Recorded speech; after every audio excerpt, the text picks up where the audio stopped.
Hello, have you ever seen those signs on the motorway that say works access only? Usually they point towards a highway maintenance gravel storage site or something equally as boring. However, on the M4 between junctions 13 and 14 are works access only signs that point towards something a little bit more explodey, and it's probably the worst kept secret on all of the motorways. So today we're going to talk about it. My name is John, welcome to Auto Shenanigans. Why not consider subscribing? The M4 motorway is the London to South Wales motorway, running for around 189 miles, and like all good motorways, it opened in stages over the course of several years. The section we're interested in opened in 1971, connecting previously constructed parts of the M4, and whilst there was still more to build, this was the time that the M4 really started to take shape, with the majority of it now completed. As for our secret junction, that was nowhere to be seen looking at maps of the time, although that's not because it was a secret, it just hadn't been built yet. We'll get on to the whys and whens in a bit, as well as the conspiracy theory that suggests the M4 motorway was planned and built by the United States government. But before that, what bloody is it? The secret junction comprises an exit and entry slip road to the M4 eastbound carriageway. They're suitably sized for larger vehicles, and as mentioned, it's signed as works access only. Today, they appear to lead to a gated farm track. Perhaps at first glance, nothing of interest, but it becomes interesting when you learn that the slip roads were paid for by the United States military, and indeed, this junction connects the M4 to one of Western Europe's largest ammunition and bomb stores, which was supposed to be a secret, but everyone sort of knows about it. RAF Welford was an airfield that opened in 1943, long before the motorways became a thing, although to be fair, road building wasn't exactly high on the priority list. It was your usual A-shaped 3-runway airfield, which at the time they were banging out over the course of a weekend with a few beers. According to Wikipedia, the airfield was a transport airfield because, I mean, yeah, what else are you going to do with an airfield, stupid? It doesn't matter, it's not important. After 1945, the airfield was put on standby mode due to not really being needed. However, in the 1950s, there was a chill in the air. You might say it got a bit cold, and there was almost a rather large disagreement between, well, Russia and America mainly, but we're in the middle, so us too, I suppose. But suffice to say, it was looking like we were going to be nuking ourselves into oblivion, and as such, the United States, having previously used RAF Welford during the second small disagreement, decided to reopen it and move in for a while, bringing with them all of the bombs. What was previously a little RAF airfield was converted into a huge ammunition storage site covering well over 700 acres, which would serve and supply the main bases of Brize Norton, Greenham Common and Upper Heyford.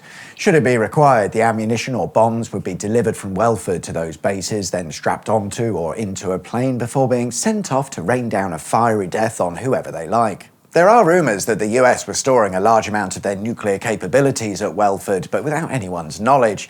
Just down the road at Greenham Common, where nuclear weapons were indeed stored, saw hundreds of protesters arguing against the use and storage of such weapons. And they wouldn't have wanted the same thing to happen at Welford, so stored the nukes in secrecy. But that's just a fun rumour, and probably bollocks. But maybe it's not. Anyway, if you've been paying attention, you'll have noticed that the US taking over Welford in the 1950s predates the M4 motorway by quite some margin. So how is it that they were able to move all of this ammunition around, especially when you consider some of it was bombs weighing over a ton apiece? The ammunition's journey would start in the US, where it would be sent on a boat to Barry Island docks in South Wales. From there, it would be transported via rail to Welford or Welford Park railway station, where it would be offloaded onto trucks and driven the short distance to the site. With such a large amount of ammunition being sent to Welford, the last section of the journey via truck proved inefficient, so eventually an additional railway was built from Welford Park station directly into the storage site. But this fell out of use by the early 1970s, around the same time that the M4 was starting to come together. And with this newfangled motorway, it would be a lot easier and cheaper to just truck everything from the docks directly to the site. How fortunate. A little bit too fortunate, some might say. And if you'd care to put your tinfoil hat on for a moment, it's conspiracy theory time. It's suggested that the M4, the motorway, was planned in secret by the US military to act as a missile distribution system. I mean, think about it. The M4 runs from South Wales, very near to the docks where they ship in their weapons, and it then crosses England, passing by several strategic or important sites to the US military, including Welford. If you were America potentially at war with, say, let's pick someone at random, Russia, the M4 would be a rather fast way to get your missiles moved about and set up ready to fire at a moment's notice. Not forgetting that Greenham Common, with its nukes, is but a stone's throw away. Don't throw stones at the nukes.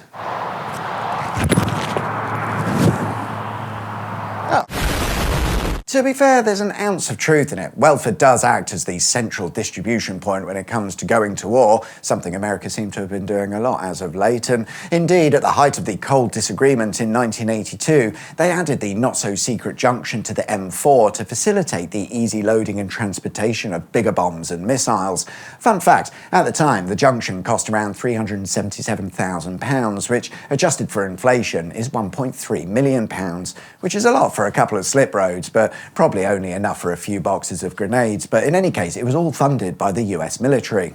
You'd think that when the junction first opened, they'd at least tried to keep it on the D-low, but I'm not sure our motorway and sign regulations were ever going to allow for that to happen, because since its opening, and until fairly recently, yes, there was a sign pointing you off the motorway saying works access only, but it had a red surround and colour as per the road regulations, owing to its military connections, and we would recognise such a sign as, "That's not right, what's up there?" The sign has since been changed to the more standard motorway white and blue, but the secret's out now. Mind you, given that Welford has been involved with many of the best wars, sending ammunition to all of your favourite holiday destinations, such as the Gulf, Kosovo, Iraq and Kuwait, it was never going to remain a secret anyway. If the US had blasted the shit out of something, the equipment to do so most likely came from a storage building in Welford. More recently-ish, in 2019, an operation was carried out to transport over 200 tonnes of munitions from the docks via road to Welford, which is quite remarkable because it's the largest movement of ammunition since the Second Small Disagreement of 1939 to 1945. Most of that has probably since been sent to RAF Welford, put into a B-1 and delivered to Iran. But has anyone actually ever seen any sort of military vehicle use the not-so-secret junction on the M4?